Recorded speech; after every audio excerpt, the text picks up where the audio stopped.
Firstly, we've got this week to take a look at. It is the Laurels final, the Shootout, which is one of the great races. And to pull apart that, to chat everything form, data-based, and so much more on episode 1 of the Melbourne Cup Carnival podcast, we have got Ethan Christian on the line, looking a little bit suntanned, like he's been sitting beside a pool sinking stubbies. How are you, Ethan? Very good, Jim. Yes, pleasure to be here. It's certainly a lot nicer up here than in Melbourne at the moment, but fear not, I'll be jetting in early Friday morning to make sure I do not miss a minute of our upcoming Melbourne Cup Carnival. I was a little bit surprised to see that you're taking a holiday this time of year, because this is the time of year that people try and pinch your job. So if you move away this time of year, Ethan, you don't get back on race night, someone else will try and fill the big shoes of Ethan Christian. I don't know how big those shoes are, but I certainly know it's the right time of year to be back home, and I certainly wouldn't miss it for the world. So no, I'll be there front and centre. On to key dates now for the Melbourne Cup Carnival, and normally Sandown Park's Thursday night, so it can get a little bit confusing. I'm calling it the first week of the Melbourne Cup Carnival, this Friday night with the Laurels and the Shootout. They're the two features. Friday night racing at this stage, first race at 3 minutes to 7. We then jump forward 8 days, which is November 22, to the heats of the Melbourne Cup, heats of the Bold Trees, and then the big dances, the big grand finals. Arguably the best night of greyhound racing for the year. That's Melbourne Cup night with the Group 1 Bold Trees as a feature right beside it. And there's such a long list of good races as well. That is November 29. So 3 big nights, Heath. Which one's your favourite, mate? Because I know there's punters out there who love a Shootout, but for me, the Melbourne Cup is just something out of the ordinary. It's unbelievable. It is still the race in my eyes that, we've had these new races come along that might be worth a bit more money, and they're new and shiny, but there is still a special place in my heart, at least, for the Melbourne Cup, and I think it is still one of the greatest races in greyhound racing the world over. The only ones that really come close to it at the moment are the time-honoured derbies over in the UK, in Ireland and in England, but I still think nothing beats a Melbourne Cup at this stage. Yeah, and I think if you speak to anyone involved in racing that has been for a long time, maybe it's a bit of a traditionalist look. It is something about the prestige and the honour of winning a Melbourne Cup. But to you, what makes the Melbourne Cup so much different to a race like the Phoenix $1 Million Chase? For some reason, the Melbourne Cup and Easter Egg, they just have this glory around them. Well, I think for me, the Melbourne Cup is that it's just so hard to win. And some of the greats who might have deserved to win it, they haven't won one. And that goes to the nature of it's such a long series. You've got to get through a prelude, you've got to get through a heat, and then you've got to do it on the final night as well. It's not for the faint-hearted. It's for the absolute best of the best. And the new races we've got coming along, like a Phoenix and $1 Million Chase, awesome races, and I love them. And it brings a new type of, person to the audience, which is awesome. But there has to be something to be said, for these dogs that have to go through a longer series and win these really special races, particularly with the honour roll that a Melbourne Cup has. So, yeah, for me, a Melbourne Cup's still number one for me. You just mentioned the honour roll. I wasn't going to do this on episode number 1, but it gets me thinking about the greatest Melbourne Cups. And I was lucky enough to call a few. I was actually just watching a replay of Hardstyle Rico this morning when he trotted home by a massive margin, track record time at the time of that race. There's been some crazy good Melbourne Cups, but there's, I think, a picture Clint Anderson took of Dinah Double One and Fernando Bale going to the line toe-to-toe in I reckon, the greatest Melbourne Cup of all time. And the way that this race played out, it just had all of the hype in the lead-up with the expectation Fernando Bale was just going to jump lead and win. And then it was the kennelmate Dinah Double One who took the advantage when Fernando Bale didn't get the start right, had to work hard through the first 100 metres. And then to have the epic finish that we had at the end of that Melbourne Cup, I mean, that's a race for the ages. Yeah, it was. It lined up as a classic and it stood the test of time. There's really not been, I think, a race that's measured up, in the Melbourne Cup history like that since. We've seen some great performances and some really close finishes, but in terms of the hype around that race and what actually occurred in the race as well, it's still number one, and I think it's going to be very hard to be beaten for some time still. Well, maybe 2025 edition might throw a spanner to the works when it comes to the greatest Melbourne Cup of all time. On to you, Ethan Christian. I want to get to know a little bit about you, because so often when we chat to form experts, they all generally sort of look at doing form the same way. You have a little bit of a different system, a database system that you do release, I think, onto your social media accounts on the regular. Talk to me about how people can follow you in, and firstly, how you do the form, data-based. Yeah, so I do it the same as a lot of people do in that it's a lot of replay watching, but I'm very fortunate that I've been invited in by some data guys who are a lot smarter than me, who have built these really sophisticated databases that help house a lot of these form history, and also helps uh, put it in for the fields for upcoming races. So it alleviates a lot of the manual work and helps calculate a lot of differences between track times and time biases on certain nights, if the track's fast or slow. So there's a lot of little edges that sort of compile up in these databases that I work in, that support all the replay watching I do as well. I do post a lot of my rated markets on Twitter or X, whatever it's known as these days. I do the Meadows and Sandown. They're my two premier tracks. I like to focus on the Metropolitan form, which, you always have the better dogs racing, and it makes it even more exciting these time of the years. You do frame your own markets, I notice, as well. Now, is that a tool that you'll only bet on greyhounds that you believe are overs price-wise? So let's say, for example, in the Laurels, you might mark Zipper on time at $3. If she comes out at $5, do you have a bet, or is it just a matter of finding the winners and price irrelevant, you'll have a bet anyway? No, it's the former. So I'll frame up a market, and then I'll only bet into what I believe is perceived value. So in that example, Zipper on time, if I've marked 3 and we get 5, that's a bet, all day, every day, really. So yeah, I frame the markets to 100%. I put in my own prices, and it also helps sort of working for a book as well. I sort of know which prices I'd like to push out and maybe try and get some activity on if I don't think the dog is as well fancied as maybe the market believes. It's a great insight, a different look into to doing form. And do you ever get pissed off though? Like, do you ever mark a dog at say $5? They run at 4.90 SP, and you've left it alone because it's 10 cents too short. Like that would piss me off if it won.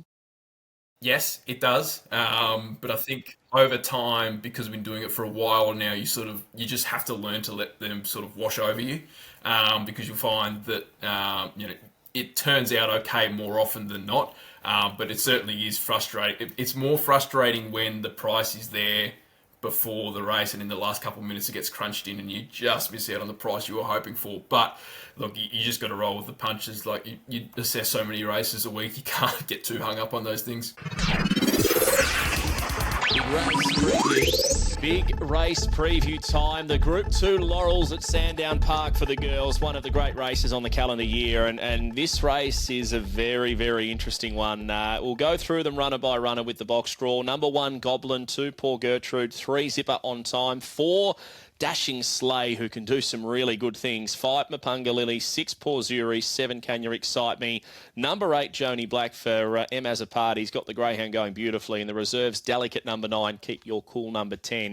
Starting with numero uno in this one, EC. That is Goblin. Surprise winner of the heat, but showed nice early zip. Yeah, showed a lot of nice early zip, was able to kick up from the inside drawer and take Poor Gertrude all the way, who I think a lot of us thought that Poor Gertrude might get over the top late with that two-turn form recently. But no, Goblin did a really good job of running out the trip, and will probably be, you'd assume would be better for that look last week. But it's a pretty steep rise in class, I would have thought, even with the nice draw down low. What about, we mentioned just briefly, Poor Gertrude, drawn box number 2. Do you think she can go one better and potentially run Goblin down this week? I think she can run Goblin down. I'm worried about the other dogs that are in behind her. Again, it's a pretty steep rise in class. That heat was obviously pretty slow in comparison to what some of these other bitches can run, and will likely run in this final. The thing is, she can lead.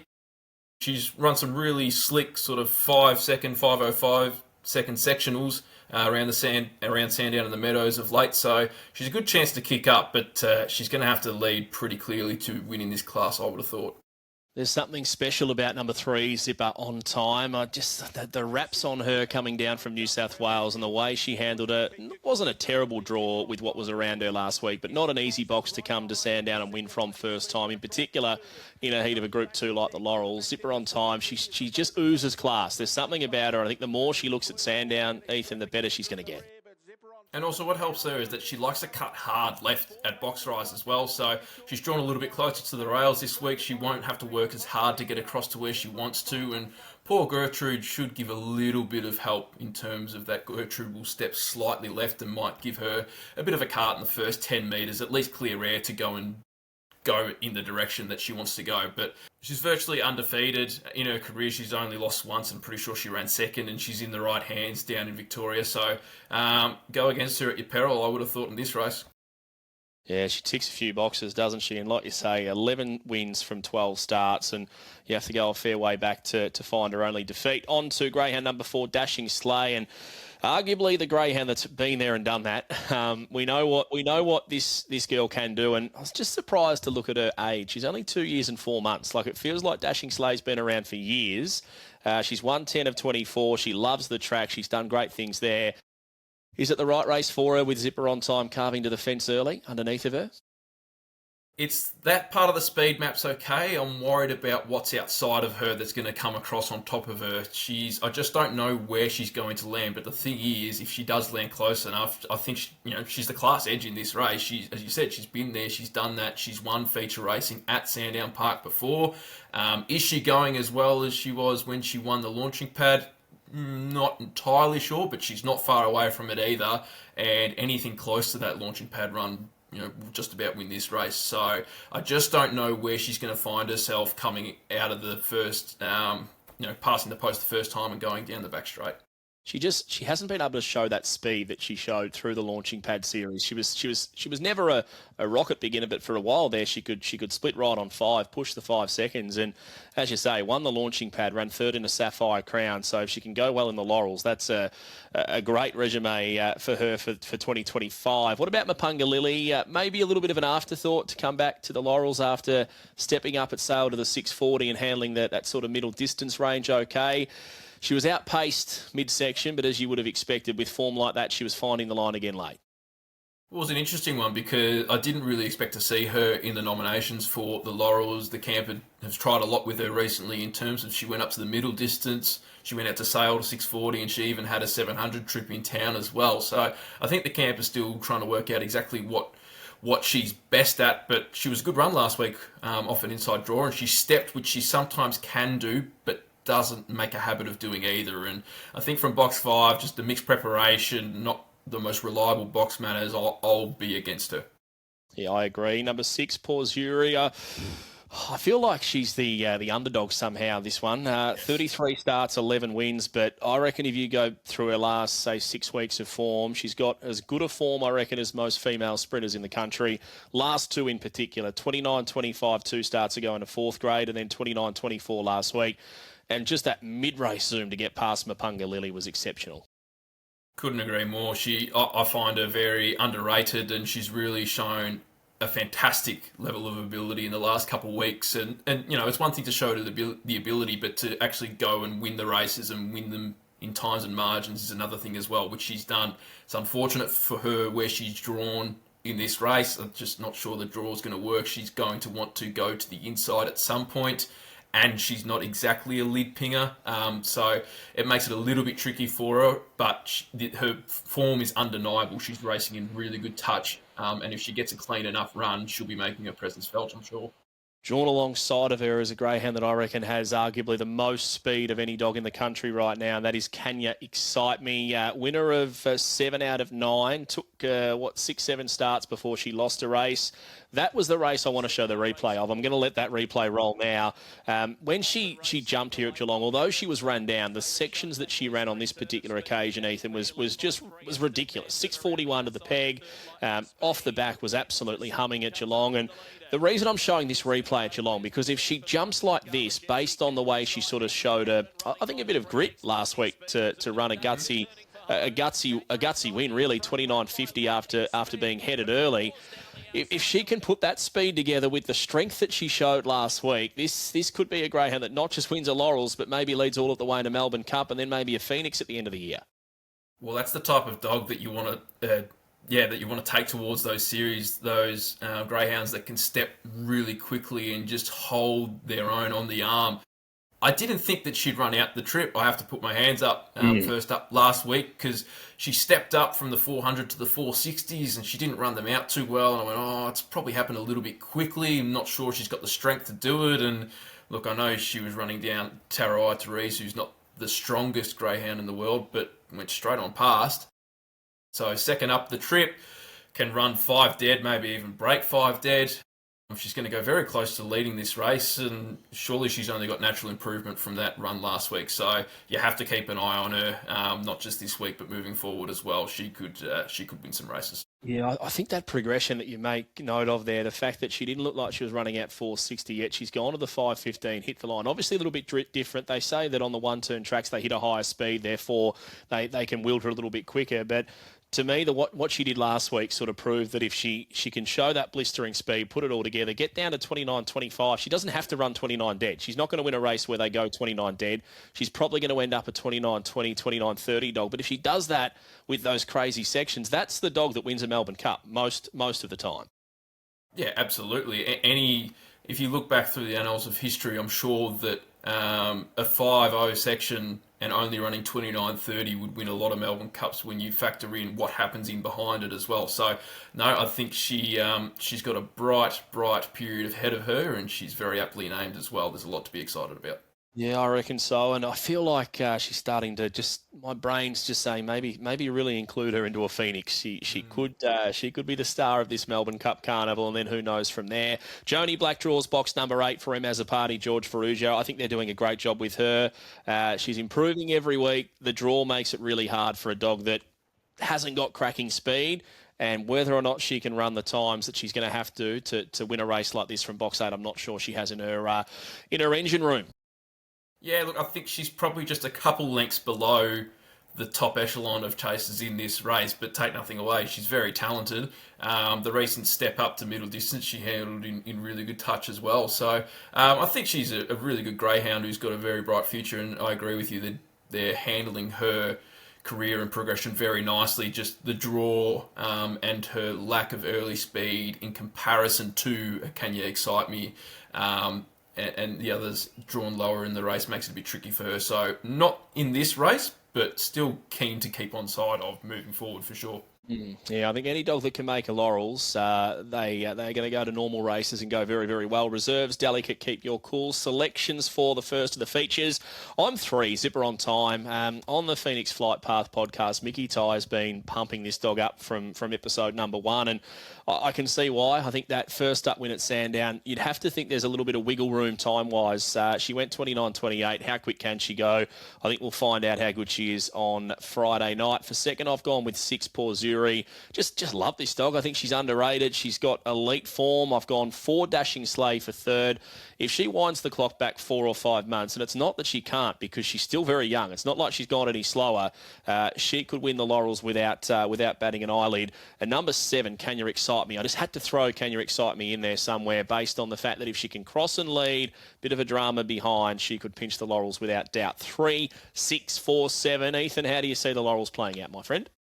Same on top as you, number 3, Zipper on Time. I just think there is natural improvement to come from that first look last week, and she's drawn a bit closer to the rails, which can only be of benefit to her. I think she'll just about hold the lead and get across poor Gertrude at that first bend, and that should be game over, Red Rover. In for second, I've got Dashing Sleigh, who, with a clear run, will just about run down Zipper on Time, I would have thought, but just unsure where she's going to land.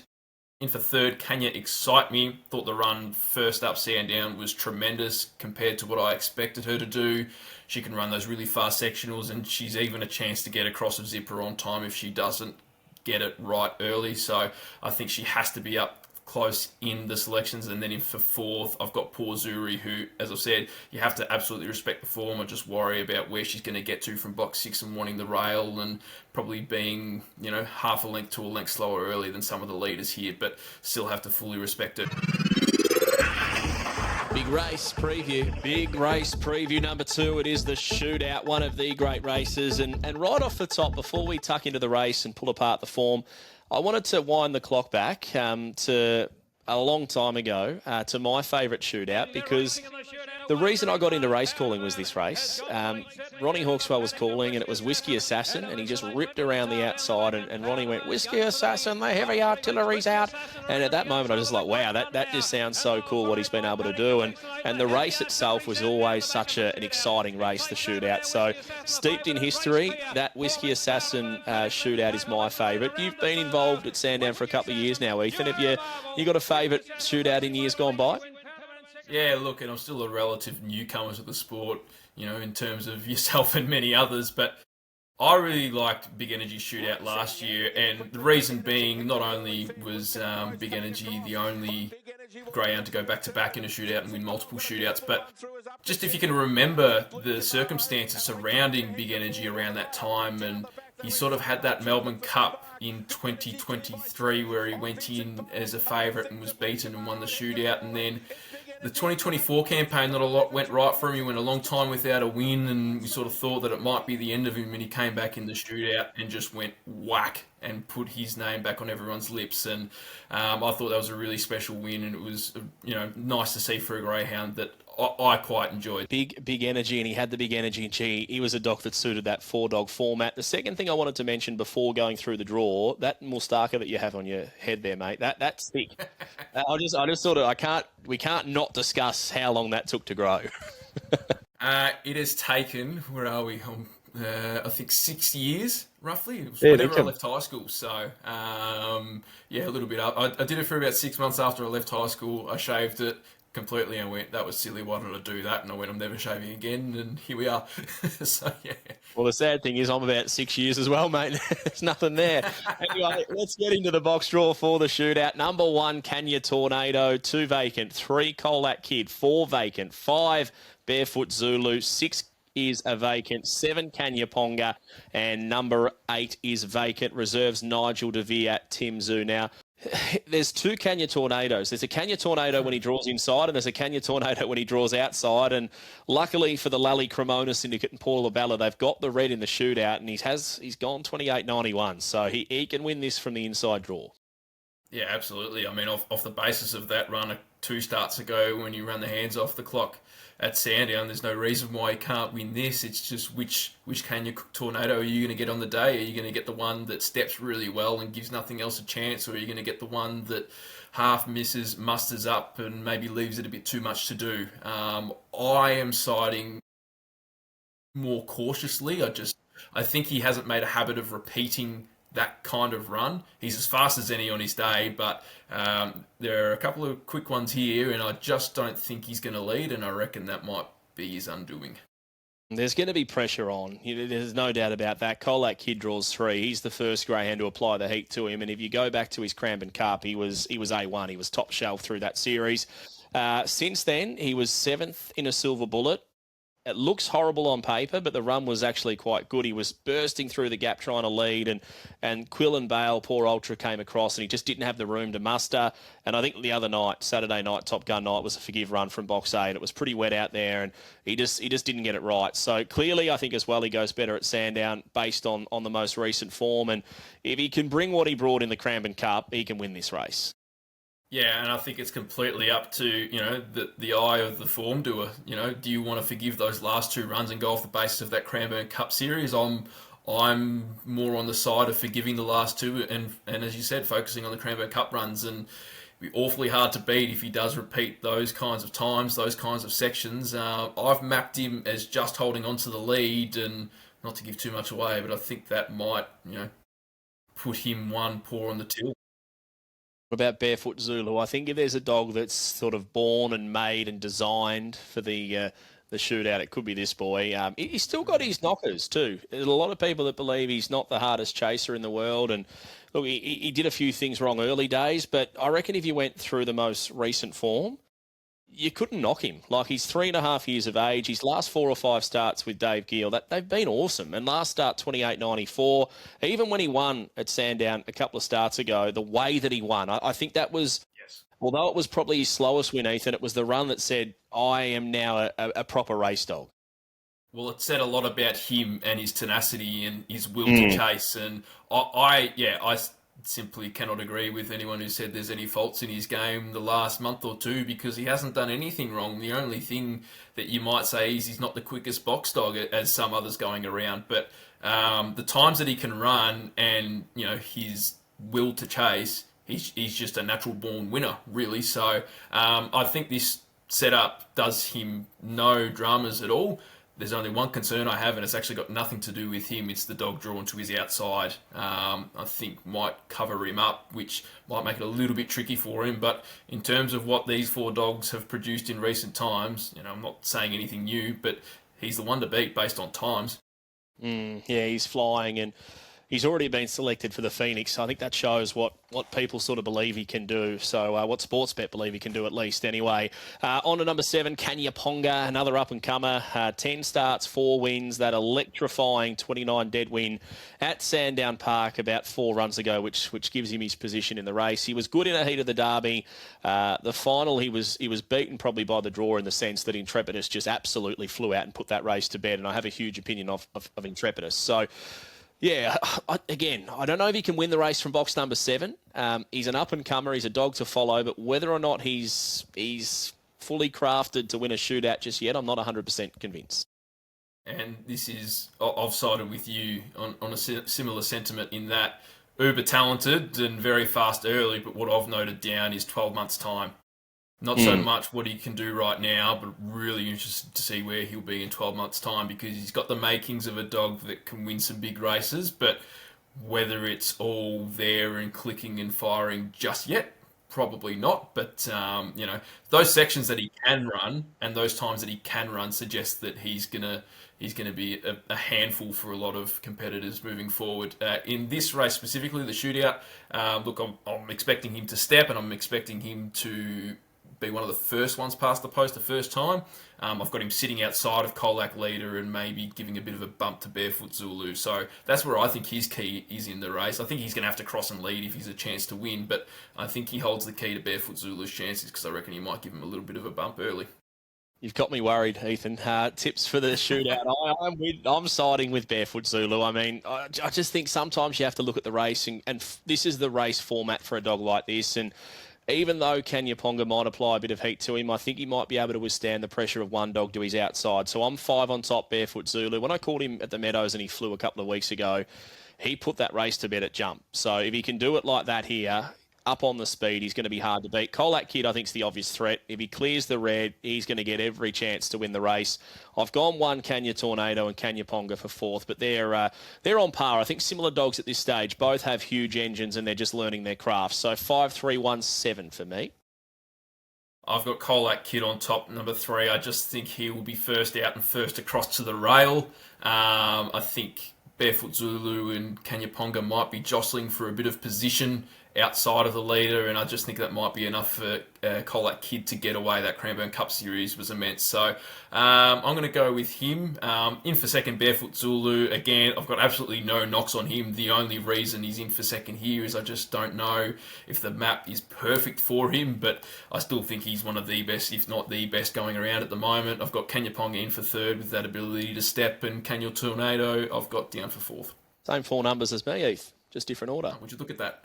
We might get the first 4 if we're lucky. The old shootout. Great race. Group 3, $25,000 to the winner. On the back of the shootout, Heath, it is time for quick tips, where we go through the meeting in quite a quick fashion, believe it or not. Hence the name Quick Tips of this segment. Starting with race number 1, the prelude to the Melbourne Cup continues. 6.57 for the first. I'm half keen here on Poor Vortex, number 3. I reckon the 1 and 2 maybe cut at each other a little bit, and Poor Vortex just camps on the back. Mid-race Zoom can win the race at a price, and you obviously like it too. Yeah, I agree too. Similar thing, I think the dog in box 2, Paul Yannell, will cut inside, and I think Weblek Joel in 4 will, based off what he did last week, step and hold up the track. There are some dogs drawn in the middle who, a lot of people think are quick, but Irish Nicky and Extradited, I don't think Extradited is stepping as well as usual. I think Weblek Joel will do a decent enough job of holding that outside contingent outside, and that'll give Poor Vortex that 20 metres to get into his gears and get through him, and down the back should assume control. Race 2, prelude number 11. I'm with 1 Smooth Plane. I think this is his chance just to bounce back to what he can do in a slightly easier race than what he's been against lately. I have got number two, Keep Rolling. I've got no issues with smooth playing. I still think he's going as well as ever. I just thought there might be a little bit of speed in this race. He may get covered up if he doesn't get the start right, and Keep Rolling should be out on the rail. So that's who I've sided with. Race 3, I don't want to tip here, to be honest. I'm finding this hard. Can you point me in the direction? I did put a slight mark on Vincent Bale, but he was left a bit flat-footed last start in a 600, and I said that in the call, and that has me worried dropping back to 500. Vincent Bale, I've got on top. He's finally drawn a box. He's been crying out for a decent map. He's not had one for a long time. I think if he can just get the start right enough and hold himself in third or fourth instead of having to come from fifth or sixth, 8 lengths away, we'll see the Vincent Bale of old. I don't think he's far away from that form. I think he's going as well as he ever has. He just hasn't had a chance to really show it. So, no, I'm Vincent Bale. Talk me into it, mate. I had him circled, but with the backing of Ethan Christian, it's now a big circle. Race number 4, this is a special event for the stayers. I like Passmark off the inside. I reckon this dog was super in the Top Gun stayers. Nothing went right. Jumped well, dragged down, found trouble down the back. Went to the line sort of stride for stride with Ethanol Water, who I think is in the twilight of her career. Fade to Black in 2 is going to step and go right. There's a lot to like about Passmark, and I think there'll be a price to like as well, each way. Yes. Well, there are some prices available at the moment. I did have a quick look at this market, and I am firmly in the camp of Fade to Black. I thought Really? its run in the Top Gun stayers was outstanding. It got crowded quite heavily on that first bend and recovered to, I think, third or fourth, something around there. It ran a really, really good race. Ran far better than I expected it to, and I agree. I think Ethanol Water is, and it was admitted the other day by the Daily Camp, she's towards the end of her career. This next month or two will probably be her last before she heads to the breeding barn. And the prices on offer at the moment, Ethanol Water's about 240 and Fade to Black's at about 8 or 9. So I will be having Fade to Black each way, pretty pleased. Did you see what Passmark was by any chance? We're getting 4 to 6 thereabouts. I think it might be about 354. See. Roughly. That's the thing. I think if we get to $5 or $6, I'm each way all day past Yep. Mark. Anything too much shorter, I'm not willing to take the risk. Anyway, on to race number 5, Prelude 13 of the Melbourne Cup. I've marked 2 of them. Poor Oswald is going so well at the moment. And I've also got a little circle around Intrepidus. So I reckon this dog is good enough to win a Phoenix. That's how quick early and the first few sections this dog can run. I just don't know about box 5. Like, they just haven't had luck when they've gone to town to draw a decent box with Intrepidus. So I'm leaning to Poor Oswald as my on-topper, but a huge big circle and a close watch on Intrepidus. Yeah, I've got Poor Oswald, just the experience in town and some good wins lately, and likes to race along the rails and has got the draw, so I find it pretty hard to go past personally. Tough race 6. You can face the opening bull here, because this is another one of those races I don't really want to tip in. Well, I'll take Born Model then. I think she ran a very similar race last start at Angle Park to what she did before she came over and won the Sapphire Crown. So I think she's got enough about her early that she can find the lead and hold on to it. And I think she's in as good a nick as she was when she won that Group 1 earlier in the year. For the purpose of the podcast, I'm going to tip the 2 Dear Carla Lou, but for the purpose of my pocket, I'm going to have $1 the win on numbers 1, 2, 3, and 4, because Kiwi Kenji will jump and he'll step straight to the outside. I think the inside brigade get the fly. So maybe even same race multi, trifectas, first fours, that type of play might be the go.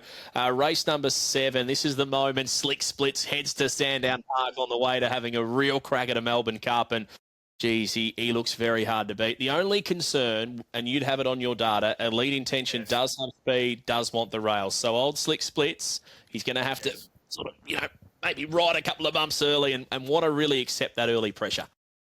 That's the only thing I had, because when I initially looked at the race and looked at the names, I went, oh, perfect, sign it off, and it's Slick Splits, but then you look who's drawn to the outside and you go, it's enough to make you just a little bit nervous, isn't it? And we've also got Saquon, who's coming up for the first run in a little while, so it'll be interesting to see where he's at for Brad Greeno too. But yes, I've got Slick Splits on top.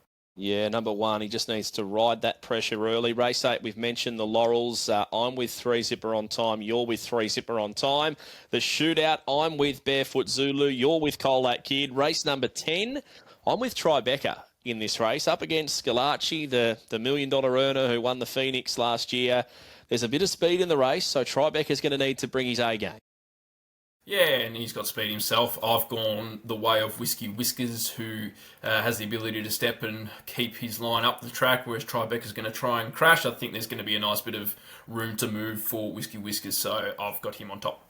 Race 11, I'm just going to go with Daysees Rory. I think he's a proven performer, winnable race. I'd love to see Matchbox Beast go really well, not just Friday, but also through the Melbourne Cup Carnival. I'm a stomping man. I've been a stomping man for as long as I can remember, probably to my detriment. But no, I think he's a very good dog. He's strong and he's got the ability to lead. He's got a nice draw, so pretty hard to go past him in these circumstances for me. What do they say? Fashionably late, something like that. Best till last, that type of stuff. That's me on Friday night. I'll be sitting around the computer just waiting to wager on race 12 because this is the best bet of the night. Poor Ike off the inside. He's blown up the GRV race data in the run home lately. Hasn't had the best of luck in his last couple of starts. I think he was in a good spot the other night and then Tim Zoo just bullied him at the first corner. There's no Tim Zoo. It's a corner start, 5.95, box number 1. Tick, tick, tick, tick, tick, tick, tick. Poor Ike for me and I'm keen. Yeah, I don't really have much else to add. I don't really know how they're going to beat him. I don't think you're going to get nice odds, nice value, but tell you what, if you get anywhere near $1.80 or $2, that's probably good shopping because he really just should be winning this last event, shouldn't he? He should be. Best bet for the program for you. I'm going race 12, number 1 as my best bet of the meeting, quite clearly, Poor Ike. Total agreement. Race 12, number 1, Poor Ike. Predictions for the Melbourne Cup and the Bold Trees. Who do you like to win both? Without a trace, the Bold Trees, I don't think that's, breaking any big news. And I don't know if, I assume they'll elect to come, but I'm a big Mally Beauty fan and I think she's the right type of greyhound to win a Group 1 over in Victoria. I thought she probably had her chance and maybe stuffed it a little bit in the Top Gun just by missing the start, but also box 1 probably not her go. I think she can still win a Group 1 over here before the year is out, so I'll take Mally Beauty in the Melbourne Cup. Okay, I'm going to go Without a Trace. I'm with Without a Trace to win the Bold Trees, and I think she'll be a pretty short price favourite even in the all-in market when those fields come out. Melbourne Cup is interesting. I'd love to see a dog like Dewana Star get there, but I don't think he can because he's in a final at Warragul that he absolutely flew in the heat. So I'm going to lean bit left of centre. I'm going to go with Intrepidus. I think I know I haven't even tipped him on top this week, but if he can go forward, show what he can do. His sections when he won the Geelong Derby were so frightening that he could lead all of the way in a Melbourne Cup. The other one would be Can You Excite Me? So I'll settle on Without a Trace for the Bold Trees, Intrepidus for the Melbourne Cup. But 3-week series, a lot will change in the next 20-odd days, Ethan. Thanks for your help, mate, on Ep1, and we'll catch up later next week before the Melbourne Cup heats. Pleasure. Let's do it all again next week. What are you really gambling with? For free and confidential support, call 1-800-858-858 or visit gamblinghelponline.org.au.